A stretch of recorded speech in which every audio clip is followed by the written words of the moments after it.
Consignan a estudiante de física sospechoso de asesinar a una joven en Tlatelolco. Por lo que le dio miedo y decidió darse a la fuga al estado de Querétaro, lugar donde alquiló un cuarto y trabajó como mesero en varios establecimientos hasta el momento en que fue detenido en uno de ellos. El secretario de Gobernación, Miguel Ángel Osorio Chong, hace un llamado para continuar con la denuncia ciudadana en Tamaulipas. De apenas el mes de marzo a este mes, de ser el lugar número 21, pasó al número 4 en denuncia, en confianza de los ciudadanos a sus autoridades. Porque saben que cada una de sus denuncias al 088 se le está dando seguimiento oportuna y por supuesto hay resultados efectivos. Aprueban diputados cuarto dictamen en materia energética. La presidenta Cristina Fernández niega que haya suspensión de pagos en Argentina. Queremos convivir integrados a un mundo, pero también es hora de que ese mundo les ponga freno a los fondos buitres y a los bancos insaciables. Todavía no se había, faltaban 4 años para la crisis mundial de Lehman Brothers. Y a los bancos insaciables que quieren seguir lucrando con una Argentina que está quebrada y doliente y necesita la mano solidaria del mundo para resurgir. Palestinos e israelíes acuerdan tregua humanitaria de 3 días. ¿Qué tal? Muy buenos días, bienvenidos al Primer Café en este viernes 1 de agosto del 2014. Gracias por acompañarnos como cada mañana. Francisco Abundis, ¿Cómo estás, Juan Pablo? ¿Cómo están? Muy buenos días. ¿Cómo les va ustedes en esta mesa? Oye, pues con la novedad que mientras ustedes dormían, se colapsó el cese al fuego 72 horas en Gaza, en Israel. Las dos partes se acusan recíprocamente de haber violado el cese al fuego. Este cese al fuego viene con un incremento de la tensión y de la violencia porque capturaron las fuerzas palestinas en Gaza a un soldado israelita. Y esto a nivel de política interna para el primer ministro Benjamín Netanyahu no es ninguna mala noticia porque este tipo de noticias sí le minan legitimidad a las acciones. O justifica, ¿no? Por otro lado. Va a endurecer. Esto, si endurece y rescatan, que es lo que está sucediendo, sí, en la búsqueda de una manera brutal para recuperarlo, le va a justificar todo. Si a esto se le suma otra nueva captura, entonces tiene un efecto regresivo para Netanyahu. Lo que reportaba en la mañana CNN es que lo que es parte de este conflicto ahora es que Hamás quiere intercambiar por prisioneros y, bueno, Israel dice, pero es que no se puede. Ni en sus sueños más salvajes. Claro, y entiendo perfectamente, porque si Israel aceptara eso, le estaría dando beligerancia a los palestinos, y al darle beligerancia empiezan a operar la Convención de Ginebra. Le da una beligerancia como fuerza armada. Es como reconocer que tiene enfrente un ejército. O sea, no puede, por un principio, reconocer eso, porque Israel los considera terroristas, no los considera un ejército a la par. Recordar el caso del soldado Gilad Shalit, que estuvo años y años. Pero esta es la explicación, por eso no puede. Es una gran jugada política de Palestina, de los palestinos, porque si ven por la parte humanitaria, que es donde van a ir hacia la presión a la población, pues parece algo muy simple, pero cambiaría por completo el estado de cosas entre las dos fuerzas. De hecho, así como le está diciendo, en la mañana había un debate si era un prisionero de guerra o estaba secuestrado. Porque no fue casualidad que lo secuestraron, fue un tema de estrategia de los palestinos. Esto ocurrió en tierra palestina, no ocurrió en tierra israelí. Un hombre bomba se hizo explotar y en ese momento jalaron al soldado de nombre coronel Adir Goldren. Ya tienen todos los datos y en estos momentos Israel, con toda su artillería, intentando que no lo saquen de esa zona, entendiendo la importancia que le daría a los palestinos el intercambio, ¿no? Esto que parece un debate semántico tiene una profundidad enorme. Por eso el gobierno mexicano nunca le dio beligerancia, el carácter de beligerante al Ejército Zapatista de Liberación Nacional. Siempre los trató como terroristas. Por eso fue tan criticada la postura de México y de Francia cuando le otorgaron beligerancia al Frente Farabundo Martí de Liberación Nacional. Porque al otorgarle la beligerancia lo hicieron ya una fuerza que realmente estaba luchando a nivel de ejército reconocido en el mundo contra un gobierno constitucionalmente constituido. Entonces, y esto no está en el país. Esto por supuesto que no está en el país. Bueno, ni siquiera el anuncio viejo en la prensa de que hay un cese al fuego por 72 horas. Información tan volátil que va cambiando cada hora y me estoy yendo a lo largo. Bueno, pues hay algunos medios impresos que todavía no entienden que sí cambió el mundo. Seguramente otra vez ya hay un cese al fuego. Es lo que estamos hablando, ¿no? Y de ese es al que se referían. El cuarto cese al fuego desde que se publicó esta información. Lo que también hay hoy, y no todos, bueno, más bien casi nada, viene en el país informativo, es que hoy entran en vigor varias cosas muy interesantes. Hoy, 1 de agosto, hay 3 nuevos partidos de manera formal. Morena, Encuentro Social y el Partido Humanista van a disponer ya por ley de recursos y de espacios en medios electrónicos. Así que empezará a ver en poco tiempo los spots de estos 3 nuevos partidos. También hoy empieza un nuevo sistema de pago pronto en las carreteras, que es el sistema llave, que es un programa bajo la responsabilidad de Caminos y Puentes Federales que ha generado mucha confusión. Vamos a hablar sobre esto un poco más adelante.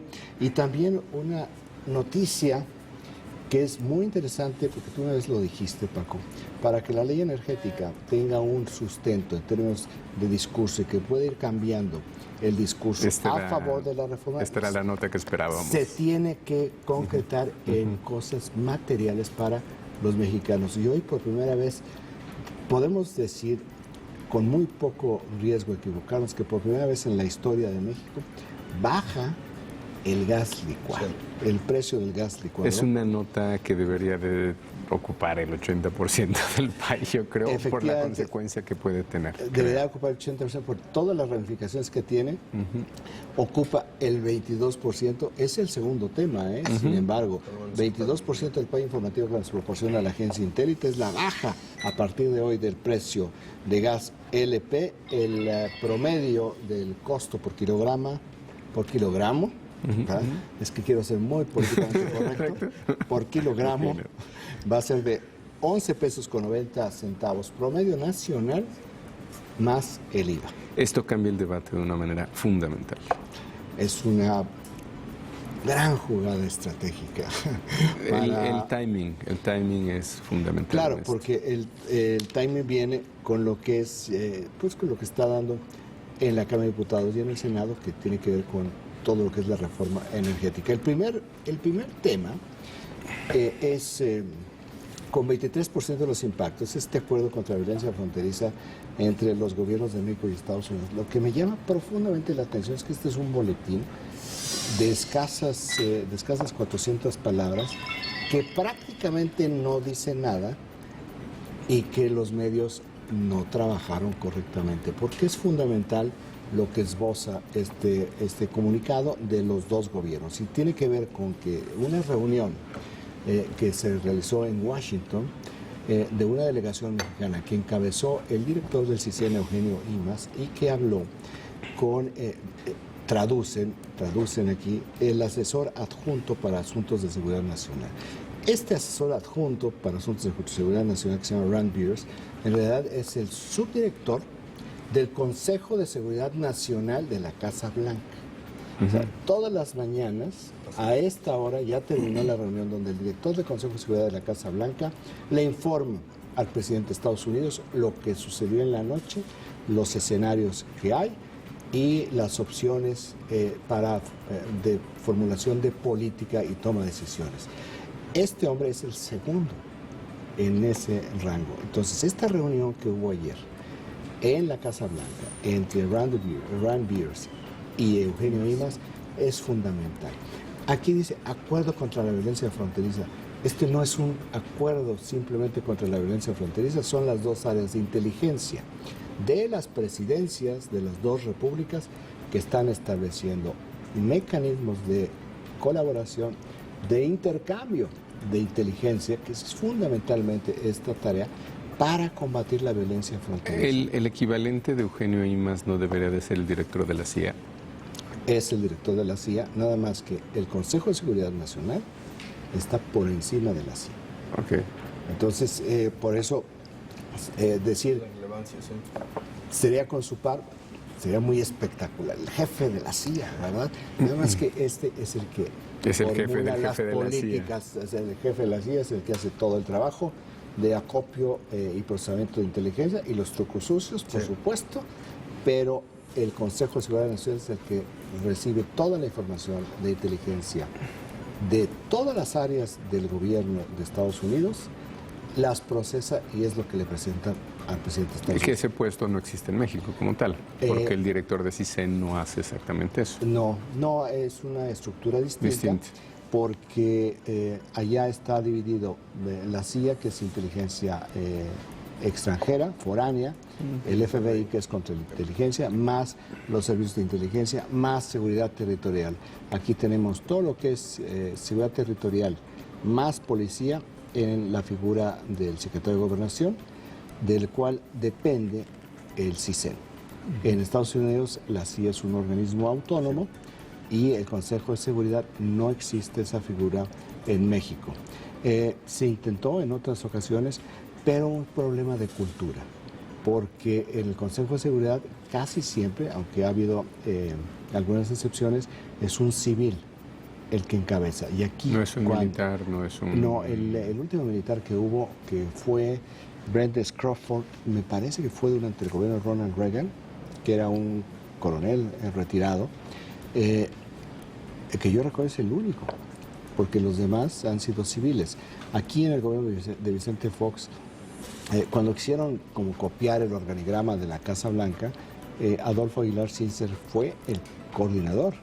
Él sería el equivalente al director de Seguridad Nacional, nada más que nadie le hacía caso, porque claro, ni el secretario de la Defensa, ni el secretario de la Departamento de Gabinete. Y este qué onda. Entonces nadie, era un recopilador y procesador de información de inteligencia donde no había ni inteligencia ni había información.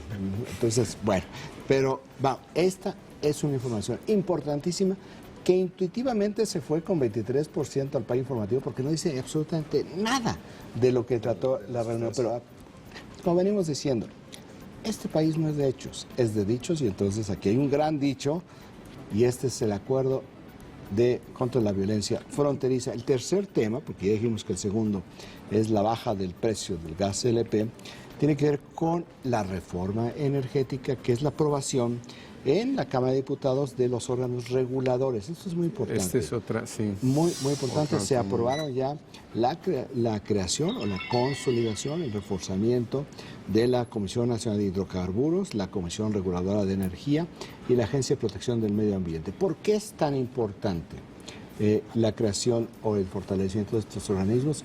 Porque son los que van realmente a determinar en dónde, los que van a dar transparencia. En dónde puede entrar una empresa privada, de qué manera, cuáles son sus controles ambientales y también la regulación energética. Los órganos regulatorios son fundamentales para que las leyes funcionen. El retraso, por ejemplo, de la segunda fase del Tratado de Libre Comercio es porque nunca hizo el gobierno de Ernesto Zedillo las regulaciones certidumbre necesarias. Para inversionistas, ¿no? Muchos... Le da muchísima certidumbre a los inversionistas. Ya veremos con detalle cómo están las líneas de control interno de los órganos reguladores. Porque si estos órganos reguladores tienen mucho peso del Ejecutivo, puede haber cierta desconfianza de los inversionistas. Si estos órganos reguladores tienen una autonomía y sus contrapesos se encuentran según en entiendo, es el segundo Congreso, caso, ¿no? Entonces sí le van a dar mucha confianza a los inversionistas. A los inversionistas no les gusta que los órganos reguladores tengan mucho peso del Ejecutivo. Prefieren que sean órganos autónomos y que existan otro tipo de contrapesos. ¿Qué es lo que están planteando? Y creo que pusieron mucho énfasis a la observación, no solamente la regulación. No decir cuáles van a ser los testigos, cómo va a estar. De hecho, hubo un debate sobre testigos sociales para contratos. Sí. Me parece que sí es una nota que también de estas que tiene mucho fondo. Los testigos sociales que acabas de mencionar, Paco, para nuestro auditorio, ¿quiénes son los testigos sociales? Son una especie de contralores externos que revisan todas las licitaciones y que ejercen su opinión como abogados dentro de la ley y le dan mucha transparencia a la asignación en las licitaciones. El más conocido, el más funcional tal vez mediático es Transparencia, de Reyes Heroles, ¿no? Que es el que ha hecho esta función para diferentes procesos. Pero hay, digamos, es un testigo social en términos de opinión pública. Hay una figura de testigo social que pasa, todos los procesos de licitación pasan por un testigo social que depende de la función pública. Y este testigo social o esta testigo social lo que hace es revisar los procesos de licitación y emite una opinión.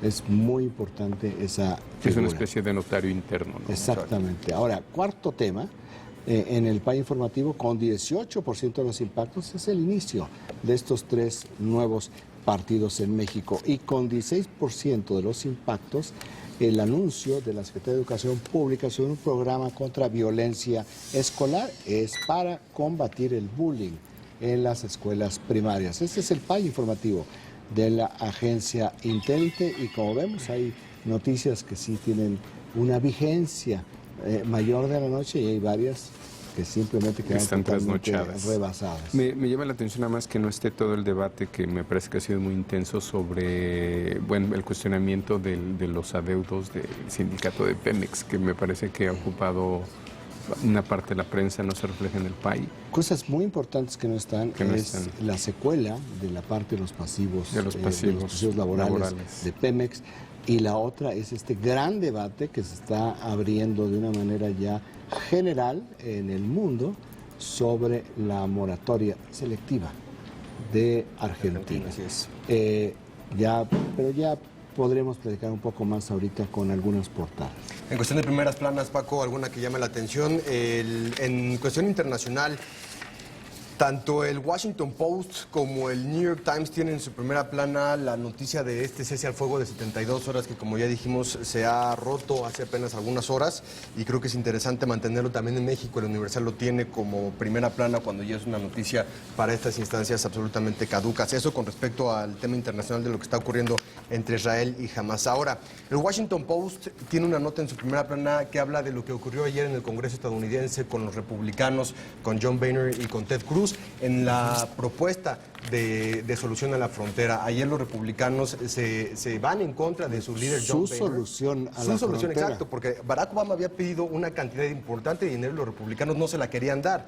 Harry Reid, el demócrata en el Senado, dijo que si le enviaban esta propuesta de ley, ellos iban a tratar de meter su propuesta de reforma migratoria ya total a la propuesta. No fue así y ayer Ted Cruz se rebela en contra del líder republicano John Boehner y con esto se acaba la propuesta de ley para la frontera que no le da ni un solo peso al presidente Obama y a otro tipo de emergencias como también incendios y otras cuestiones. Un ataque fuerte hacia la presidencia una vez más allá en Estados Unidos. ¿De qué tamaño es esta información? Nada más como referencia para nuestro auditorio. Normalmente los periódicos en Estados Unidos, como en muchas partes del mundo, no existen las 8 columnas diariamente. Entonces, normalmente lo que se dan es una columna a las informaciones centrales. En este caso, la información sobre esta revuelta republicana dentro del propio partido y contra el presidente Obama ocupa 2 columnas en la parte superior con 3 líneas de cabezal. Es decir, este tipo de jerarquización es el tercer tipo de jerarquización más importante que tiene el Washington Post. Esto es este pequeño detalle que no es un breviario, que no es un breviario cultural, refleja el tamaño del caso, de la importancia en la política interna de Estados Unidos que tuvo este tema, que nos toca de una manera directa pero secundaria. Aquí lo que está reflejando el Washington Post, que no está pensando en los niños migrantes, es el conflicto político dentro de Estados Unidos. Que otra vez ya algunas editoriales prevenían de esta situación desde hace algunos días, ¿no? Ambos diarios, Washington Post y New York Times, como el tema de migración estaba radicalizando las posiciones e iba a llevar a situaciones de esta naturaleza eventualmente. Ya se van al receso, esto queda sin atenderse y si Obama necesita dinero para estos 50,000, 60,000 niños, no lo va a atender. En otras notas precisamente de prensa internacional me llama la atención lo trasnochado de algunos diarios que están reportando el cese al fuego, ¿no? Sí. De 3 días y ya se acabó. Es el caso del New York Times en la esquina superior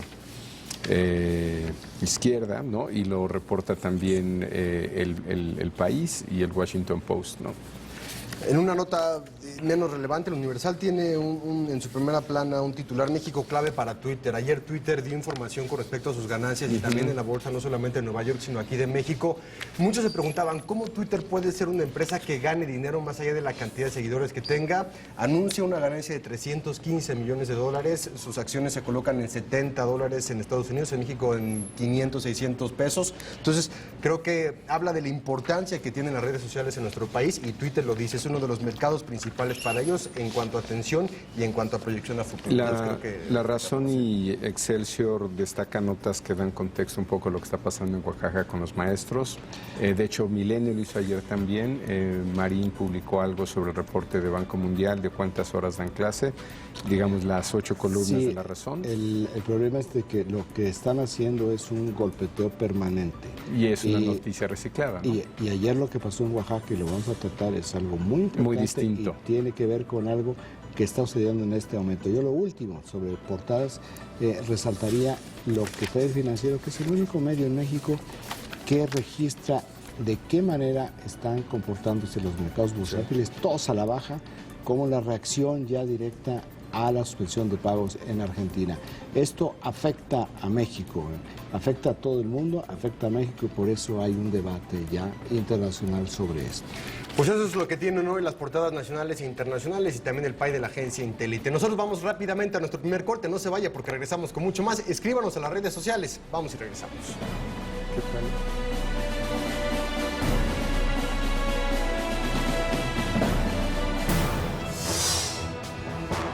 La corrupción en la delegación Tláhuac no tiene límites. La delegada Angelina Méndez Álvarez no solo mantiene un parque vehicular oficial obsoleto y contaminante, permite que los policías y personal de vía pública fijen cuotas a taxistas y automovilistas para que circulen todos los días. Su objetivo son las unidades de más de 15 años de antigüedad que la Secretaría del Medio Ambiente prohibió que circularan los sábados. 100 pesos cuesta evadir la ley en Tláhuac. Es la cuota que cobran patrulleros y personal de la delegación para entregarle al infractor una clave policíaca para que no lo detenga. De la delegación tenemos alrededor de 90 compañeros de la Policía Auxiliar. Creo que es mucha la responsabilidad de la delegación. Desde el tema de la afluencia de la vialidad, ¿no? ¿Por qué? Porque sobre Avenida Tláhuac vemos inclusive que la policía pone retenes. Importante destacar que además de que son autos muy viejos, ya obsoletos. Los policías y el personal de vía pública están a la casa de los automovilistas infractores. Los sábados, si queremos circular, se ve a la patrulla de tránsito, se le paga 100 pesos, nos da la clave, con esa clave podemos trabajar todo el distrito sin ningún problema. Carlos, uno de los 139,000 taxistas que circulan por la Ciudad de México, entregó 100 pesos para que su viejo vehículo, que descansa 4 sábados al mes, más un día entre semana, circule cuando no debe.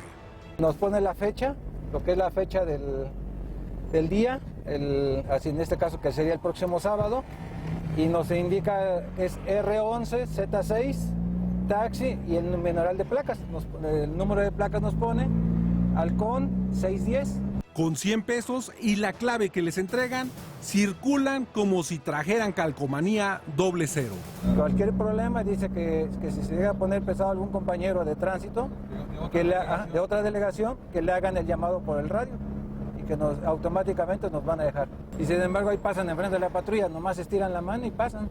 Esto ocurre en Tláhuac bajo la administración de la delegada Angelina Méndez Álvarez en detrimento de la norma ambiental.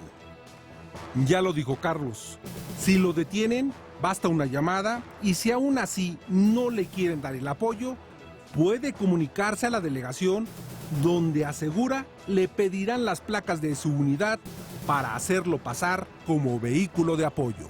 Terminan siendo lejos de una ayuda para el ciudadano, una carga, algo que le pesa al ciudadano.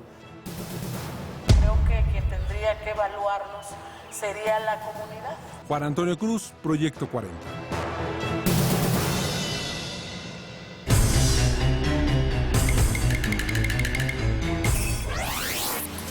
Economía formal en México.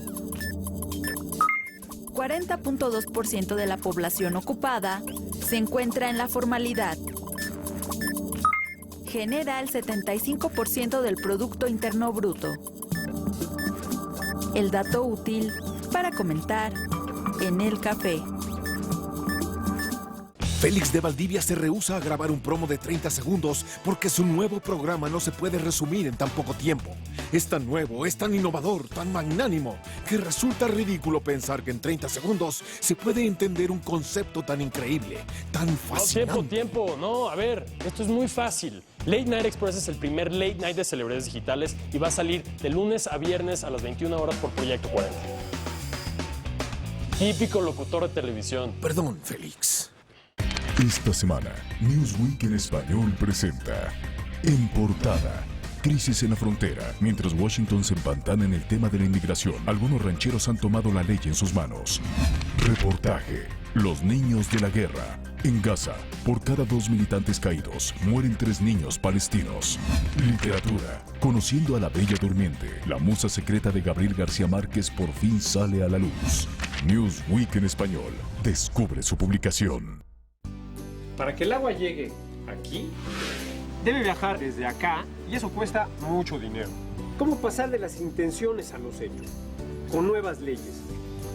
Necesitamos regulación federal sobre los organismos operadores municipales para asegurar que cumplan con sus responsabilidades en materia de agua. Para que el agua que está hasta acá, sí llegue aquí. Nueva alianza. El origen del mal que lo persigue podría encontrarse en sus propias manos. El pecado. La vida es cine. Sábado 17 horas. Proyecto 40. Hey, I'm Rick Dale, and I'm inviting everyone out there to watch Proyecto 40 and the American Restoration. Viernes, 22 horas. Proyecto 40. Antes de nuestro origen étnico, características físicas, forma de vida, sexo, edad, discapacidad, condición socioeconómica, condición de salud, embarazo, lengua, religión o diferencias de opinión, somos mexicanos. Para evitar la discriminación, estamos promoviendo reformas y leyes. Cámara de Diputados, 62ª legislatura. Leyenda Urbana presenta. A través de ellas podemos conocer el mundo entero. Admirar la belleza de un lugar y conocer la historia de nuestro país. Tarjetas postales. Mi nombre es Alberto Barranco Chavarría y esto es Leyenda Urbana. Sábado 21 a 30 horas. Proyecto 40. Quinto Poder, el programa de reportaje con opinión. Domingo 23:30 horas. Proyecto 40.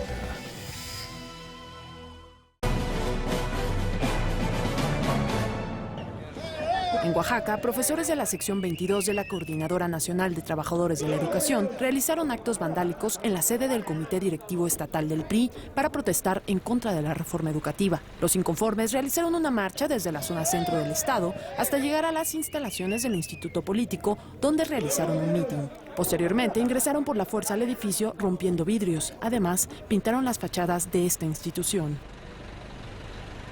Regresamos con nuestros analistas a la mesa de El Primer Café.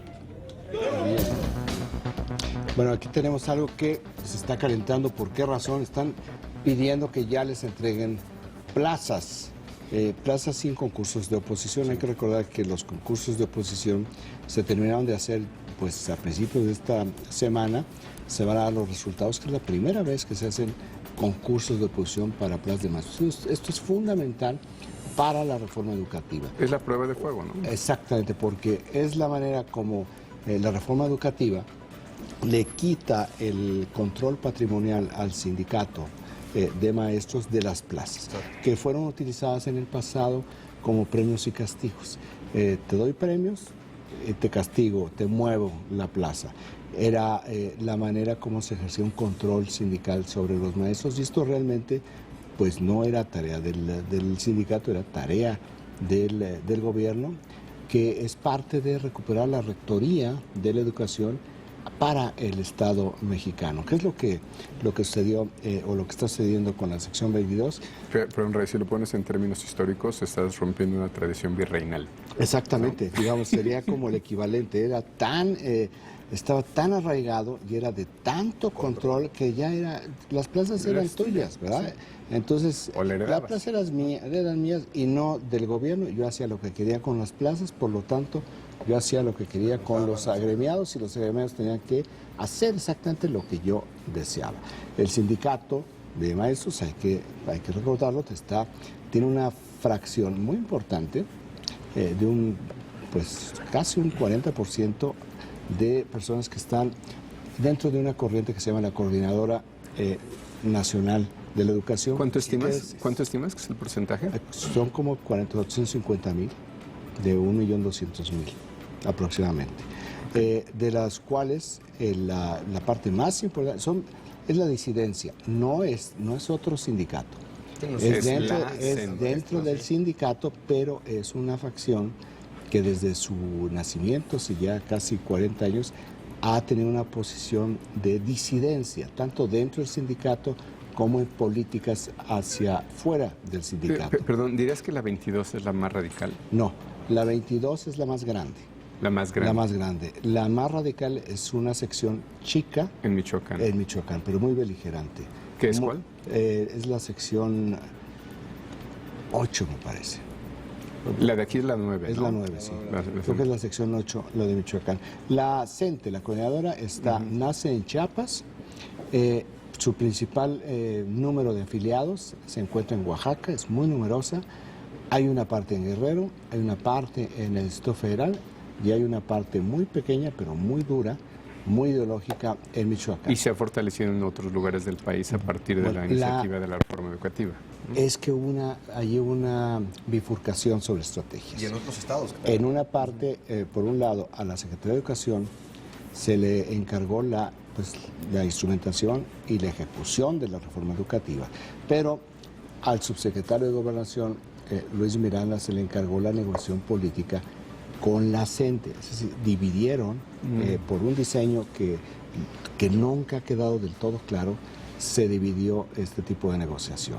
La parte... De la cual, según entiendo, excluyeron al gobernador, o no tuvo un papel fundamental. Por ejemplo, he estado escuchando hoy que al gobernador Gabino Cue le está diciendo es que no quiere aplicar las leyes. La realidad es que los gobernadores, Gabino Cue o cualquier otro gobernador, están muy inermes frente a esto. Pero el costo político frecuentemente siempre se les transfiere.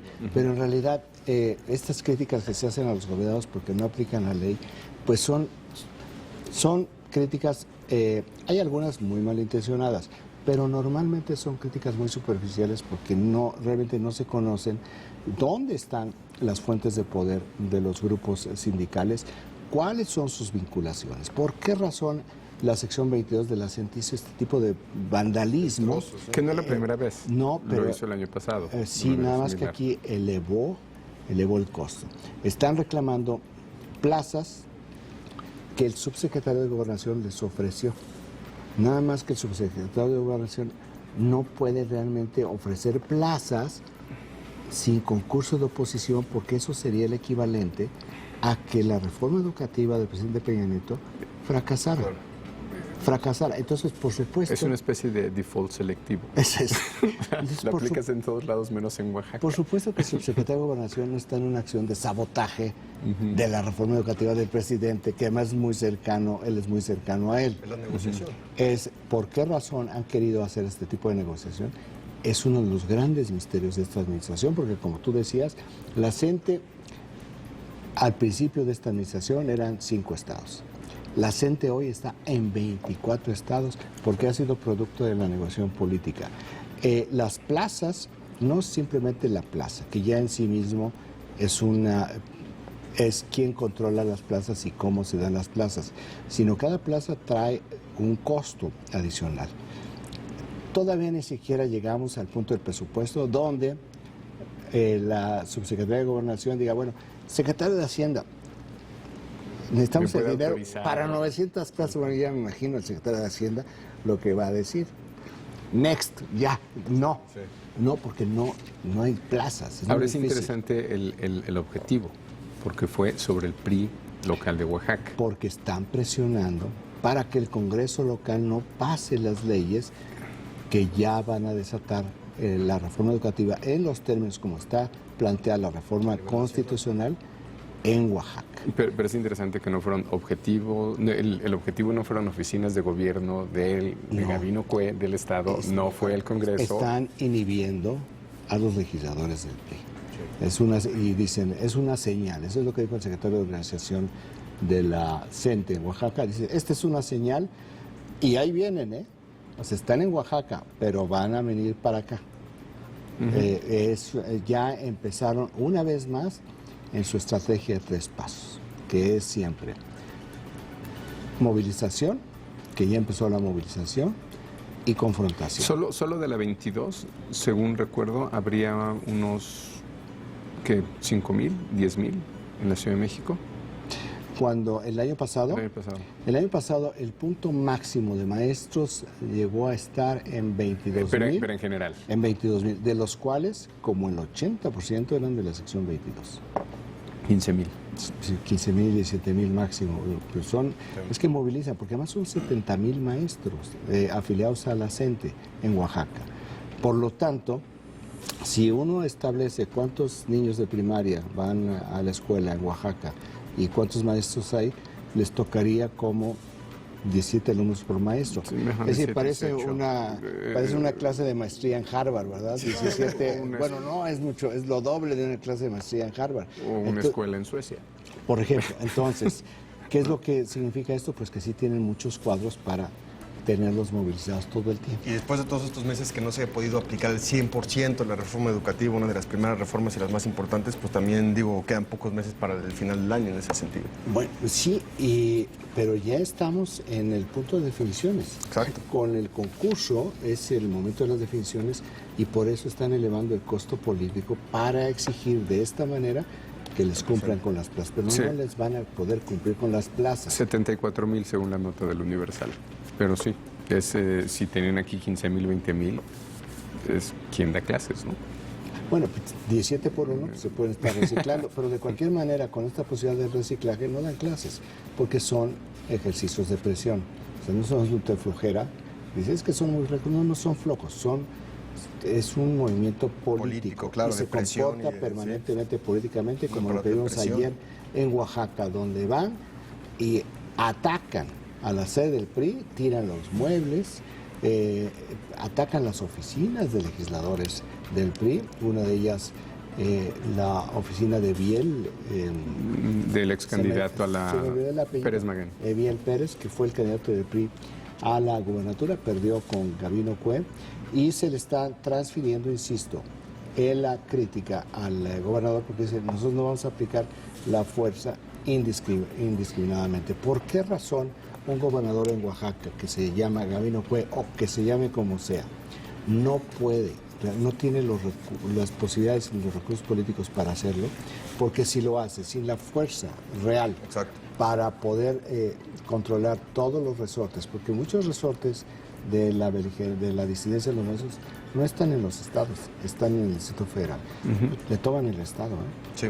Le toman el estado y tampoco tiene los recursos o la legitimidad de la fuerza para poder hacer esta cosa. Ahora, tú lo mencionabas el otro día, como movimiento ya hay un nivel de desgaste del magisterio en general, de la CENTE en particular. Y en la percepción también. No son las mismas condiciones del año pasado. Por eso no están en campamento permanente en el Distrito Federal, es la única razón. Pero este tipo de eventos sí los pueden ir repitiendo de manera quirúrgica en varias partes del país. La imagen del maestro como tal, en el registro que tenemos de opinión, bajó a partir de esos eventos. Del año pasado. Ajá. Pues vamos con más información. Desde el día de ayer y hasta el próximo 5 de agosto, la ciudad de San Francisco será testigo del festival Mex-I-Am, una selecta muestra de la grandeza cultural de nuestro país. Arrancó en la ciudad de San Francisco, California, la primera edición del festival Mex-I-Am. Hasta el próximo 5 de agosto, el Teatro Yerbabuena Center for the Arts alojará lo mejor de las artes escénicas, las ideas y la cultura de México. La apertura de este festival fue encabezada por el secretario de Relaciones Exteriores, José Antonio Meade, el cónsul general de San Francisco, Andrés Roemer, y el presidente de Conaculta, Rafael Tovar y de Teresa. A lo largo de este evento, se espera la presencia de la actriz internacional Vicky Araico, el grupo de percusiones Tambuco, el Ballet Folclórico de México de Amalia Hernández, así como la cantante Natalia Lafourcade, el especialista de la NASA José Hernández y otros personajes representativos de México. Regresamos con nuestros analistas a la mesa de El Primer Café. Y para tener más detalles de este festival, le agradecemos mucho a Andrés Roemer, cónsul general de México en San Francisco, California, que nos tome la llamada. ¿Cómo estás, Andrés? Muy buenos días, qué gusto tenerte aquí en la mesa. Es un gusto saludarlos, muchísimas gracias, buenos días. Igualmente, Andrés. Oye, platícanos acerca de este festival Mex-I-Am, de qué va a tratar y de qué va, Andrés. Bueno, este es un festival que realmente entra dentro de una estrategia de política cultural y de política exterior, donde queremos mostrar lo mejor de México en el mundo como uno de los elementos más importantes para sumar, para hacer puentes, sobre todo en el área de la Bahía, que es un lugar de innovación, de ideas, de tecnología y de riesgos, y con base en ello se hizo una curaduría que tiene interdisciplinariedad. Ayer, por ejemplo, tuvimos a Alicia Carrillo, que sin duda alguna es una de las mejores bailarinas de México y una de las mejores bailarinas en el mundo, que es la primera bailarina de ballet clásico en Berlín, así como a Taza, uno de los grandes barítonos. Y la idea es conjugar este tipo de cosas con jazz, con teatro, con cine, con artes plásticas, pero también con ideas, con ciencia. Entonces, con base en ello, estamos haciendo un trabajo en la venue de Yerbabuena Center, que es como que el centro es la capital del arte y de las ideas en San Francisco. Invitamos a la gente más interesada y que más nos preocupa tener relaciones con ellos, gente que puede invertir en México, que tiene intereses en abrir empresas y, por supuesto, sumar lazos culturales y educativos con esta parte del mundo, donde se comercian al año 60 billones de dólares y que el arte realmente mexicano y la cultura mexicana conquisten esta área. Oye, Andrés, te saluda Raimundo Rivapalacio. Qué gusto saludarte, Raimundo. Oye, Andrés, a ver, platícame, descríbenos algo, porque yo he visto una serie de eventos culturales en los últimos meses en varias partes del mundo por parte de México y muy intenso en el área de la Bahía donde tú estás y de manera muy constante. Dime una cosa, ¿está México en una nueva estrategia de política exterior blanda, en el entendido de aquella definición que hizo el maestro, el dean de la Escuela Kennedy de Harvard, Joseph Nye, sobre el soft power, que es a través de la cultura cómo puede ir un país avanzando su presencia y su exposición pública, ganando adeptos a través de las artes y de la música en el mundo? Se nos cortó la llamada, no le gustó la presentación de Joseph Nye y el poder Fernando, pero vamos. Qué interesante es ese él dice que él es un halcón. Esa es la respuesta, él no es paloma. Que, por ejemplo, el Gran Premio de Fórmula 1 de México se puede inscribir teóricamente en una estrategia de soft power, de diplomacia blanda. La influencia que puedes tener teniendo sobre países, sobre el mundo a través de tu... No del poder militar ni del poder fuerte, sino de las otras opciones. Que en términos numéricos, digamos, somos el país de habla hispana más grande del mundo. Claro. Sí. Somos 120 millones, el segundo más grande no nos llega ni a la mitad, que será España, y en ese sentido nuestra capacidad cultural debería de, digamos, sí tenemos todos los elementos para potenciarla, ¿no? Yo creo que es un poco a lo que se refiere Andrés, ¿no? Y la presencia que tiene en ese sentido en la zona de la Bahía, en California, y la influencia ya mexicana en todos los aspectos, desde lo culinario hasta lo artístico, y se nota y se ve en las calles de California. Hay una recuperación mexicana del territorio. Una reconquista del inclusive, territorio, ¿no? que no sé. arrancaron en la guerra de 1847-48, vaya que sí me oigo trasnochado, pero sí nos arrancaron más del 50%, nos robaron más del 50% del territorio nacional en aquella guerra. Y lo que sí se ha ido viendo una recuperación cultural de los territorios. Finalmente no se podían simplemente olvidar, no se implantó una cultura anglosajona, protestante y ya. La semana pasada platicábamos sobre, bueno, no esta semana, sobre el senador Kevin de León y la reunión que había tenido el canciller José Antonio Meade en el Senado de California la semana pasada, todo en español. Yo recuerdo, por ejemplo, de lo que son las corrientes migratorias y cómo se ha venido modificando y hasta dónde ha llegado, que lo que originalmente eran los trabajadores de la pizca, la fresa en el sur de California, pues ya ni siquiera son fundamentalmente trabajadores agrícolas, sino se han ido a otras partes de Estados Unidos y ya no están en las cosechas, ya están en los restaurantes, ya están también en la parte de todos los negocios comerciales en Manhattan, la liga de fútbol con más de 16 equipos solamente poblanos, en el Bronx, es decir, toda esta parte de lo que México y otros países que han utilizado también esta estrategia para ir avanzando. Y Andrés, ya te recuperamos, ¿verdad? Sí, oye, aquí estamos. Te mencionaba sobre esta lógica, si viene como un esfuerzo a nivel individual, sí con el apoyo de la Cancillería, pero que tiene que ver con el interés de los propios cónsules, o es parte ya de un diseño general de una nueva política exterior mexicana de ir utilizando este poder suave para ir generando otro tipo de alianzas, apoyos, de exposición del país, como marca, de marca país, que es el concepto con lo cual lo catalogan aquí. Sí, yo creo que esto de marca país está en proceso, pero sin duda alguna estamos haciendo más lo segundo, a lo que tú te refieres.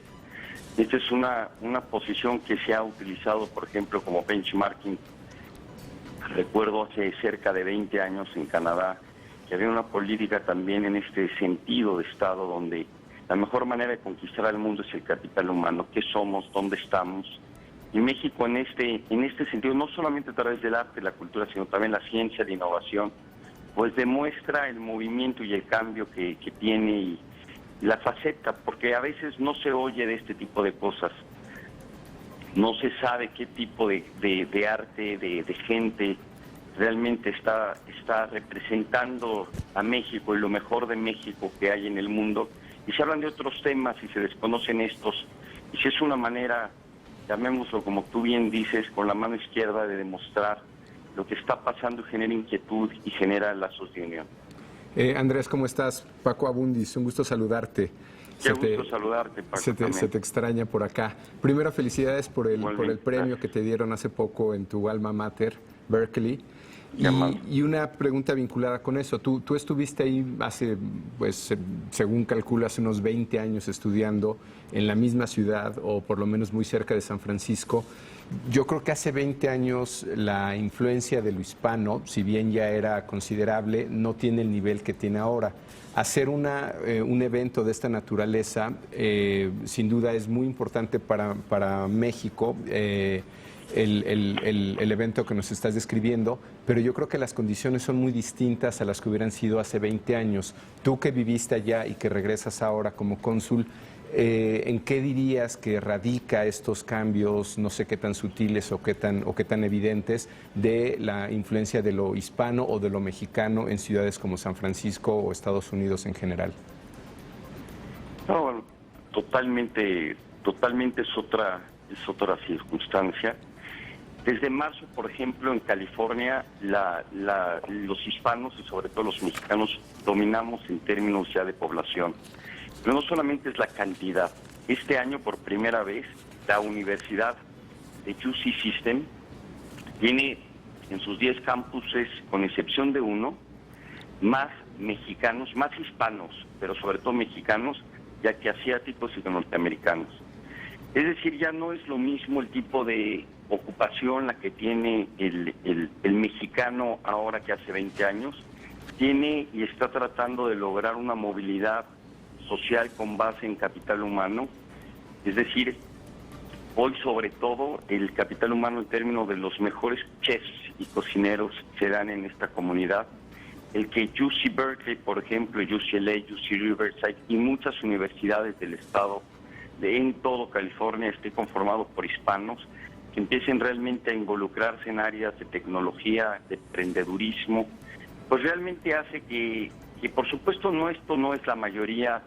Tenemos por supuesto siempre paisanos en diferentes áreas, en diferentes factores de la producción.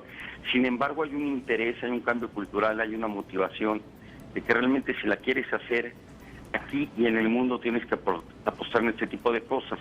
Y también son generaciones nuevas, después de 20 años, que muchas pues tienen la identidad y el apego con sus raíces, sin embargo lo desconocen.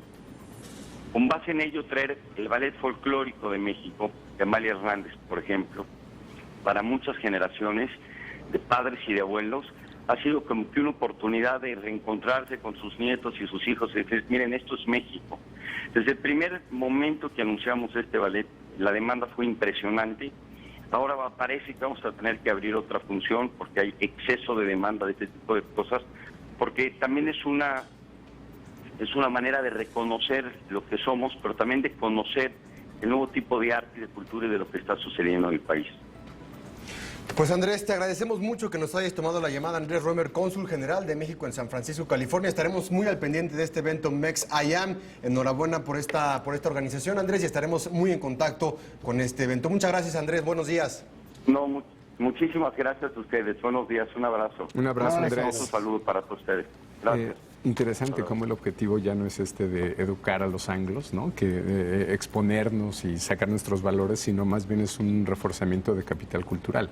Es decir, cómo refuerzas a los hispanos allá, casi como una estrategia deliberada como decías, de soft power, pero con un objetivo, con una minoría que de pronto se siente no tiene dónde anclarse y decirle, mira, de aquí vienes, ¿no? ¿Por qué sería tan importante que México recuperara la confianza y en ese sentido el apoyo político de los mexicanos o descendientes de mexicanos? Hablábamos hace unos días de cómo ha ido avanzando en California, que es la primera, los hispanos, y en este caso muchos, que forman casi todos son mexicanos, son el primer grupo social en California. En Nuevo México ya son desde hace un tiempo, pues en la medida en que la demografía vaya cambiando y mexicanos o hispanos de origen mexicano vayan accediendo al poder, tienen capacidad de influir en tomas de decisiones locales, estatales y federales. Si México tiene aliados, lo que se va a convertir en algo que también platicamos ayer sobre lo que es el lobby judío en Estados Unidos. Entonces, lo que no existe en Estados Unidos es un lobby mexicano. Entonces, el lobby mexicano solo es posible cuando empiezan a acceder a los puestos de toma de decisión y de influencia. Ya estamos en esa etapa. Entonces, está muy bien que se vaya trabajando y que se vayan eliminando los resabios, porque ya son segundas y terceras generaciones. Las primeras generaciones eran muy resentidos porque decían, es que yo me vine a Estados Unidos porque soy un refugiado económico, me expulsaron de mi país porque yo no tuve oportunidades. Ya esa parte está siendo ya una historia, pero ya no. Y que apelan a su cultura a la vez, a su cultura mexicana en el buen sentido. Y que ya rebasas o superas una especie de etapa de resentimiento de lo que no te dio tu país. Con una pequeña diferencia, creo, con el lobby judío o con la comunidad judía, que me parece que mucho dinero. Controlan el mercado de diamantes en Nueva York. Una pequeña diferencia. No, pero otra de integración y coherencia, que me parece que es algo que obvió Kevin de León el día que me entrevistaron. Ellos votan 90% demócrata. Tienen mucha coherencia ideológica o integración.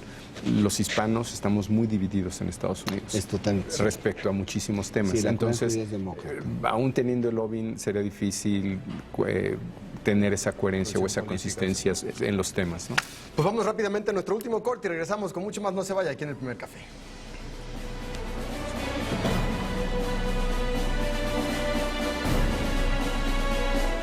Todos los lunes, tu obligación es participar, tu derecho, exigir. Justicia en pleno, lunes 22:45 horas. Proyecto 40. Las empresas pequeñas, medianas y grandes, como la de Lucía, generan 9 de cada 10 empleos. Y también bienestar para nuestros empleados. proveedores y todos los involucrados. Solo las empresas formales grandes, medianas y pequeñas pueden generar el crecimiento y bienestar que necesitamos. Consejo de la Comunicación, voz de las empresas. Señora, bienvenidos a Alta Definición. Como jamás se ha hecho en televisión. Tenemos un programa lleno de revelaciones. ¿No me cree?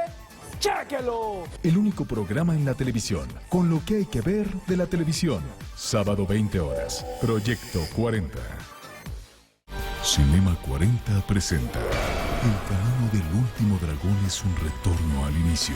Lunes 15 horas. Proyecto 40. Mover a México es hacer que el mundo admire nuestro país, que más turistas vengan a visitarlo. Al año, más de 500,000 de vuelos llegan a nuestros aeropuertos. Y 24 millones de turistas extranjeros disfrutan de México, dejando importantes ingresos para el país. ¿Que por qué es tan importante todo esto?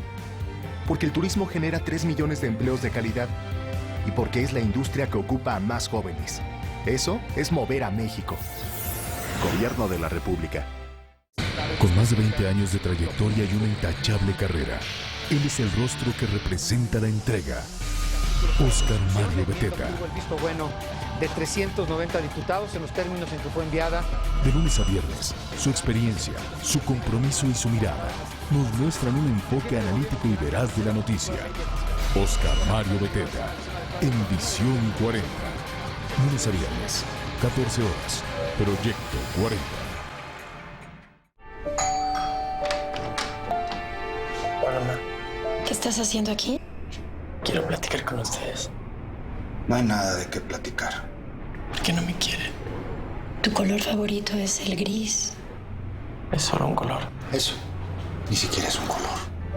Discriminar a alguien por su color favorito es tan ridículo como discriminarlo por su color de piel, género o preferencia sexual. Ven al Museo Memoria y Tolerancia, frente al Hemiciclo Juárez, Centro Histórico. Efectivamente comenzó Un paseo por la historia de la ciudad. El Foco. Domingo 17:30 horas. Proyecto 40.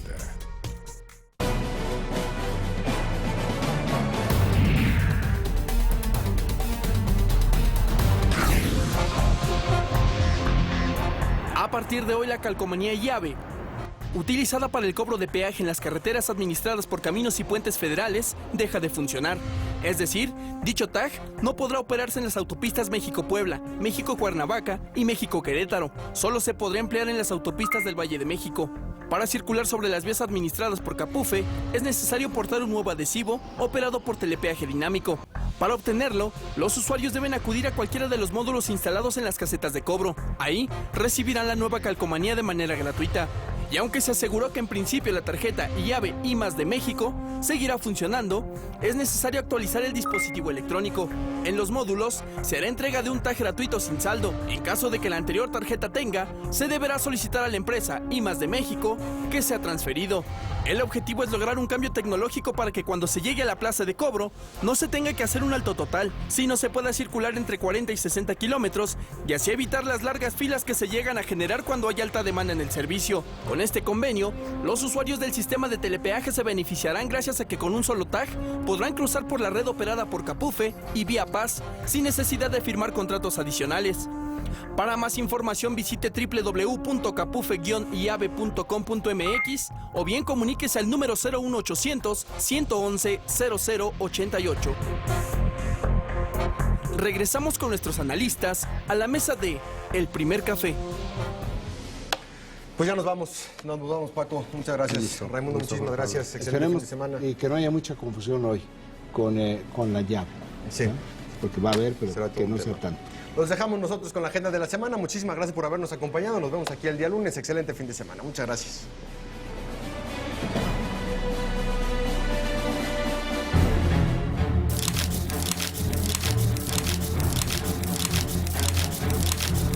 Domingo 3 de agosto. La Secretaría de Educación Pública dará a conocer los resultados de los exámenes para aspirantes a plazas de educación básica. Lunes 4 de agosto. El presidente Enrique Peña Nieto entregará el nombramiento de Patrimonio Universal Mixto de la Humanidad a las autoridades del municipio de Calakmul en el estado de Campeche. Martes 5 de agosto. En la Ciudad de México dará inicio el Foro Internacional Salario Mínimo, Empleo, Desigualdad y Crecimiento. Se espera la participación del secretario de Trabajo y Previsión Social, Alfonso Navarrete Prida, y el secretario adjunto de la Comisión Económica para América Latina y el Caribe, Antonio Prado. Miércoles 6 de agosto. En Oaxaca se llevará a cabo el 6º Congreso Internacional de Energías Renovables. Jueves 7 de agosto. Como parte de las celebraciones por los 80 años de la apertura del Palacio de Bellas Artes, la compañía escénica suiza Mummenschanz representará el espectáculo Los Músicos del Silencio.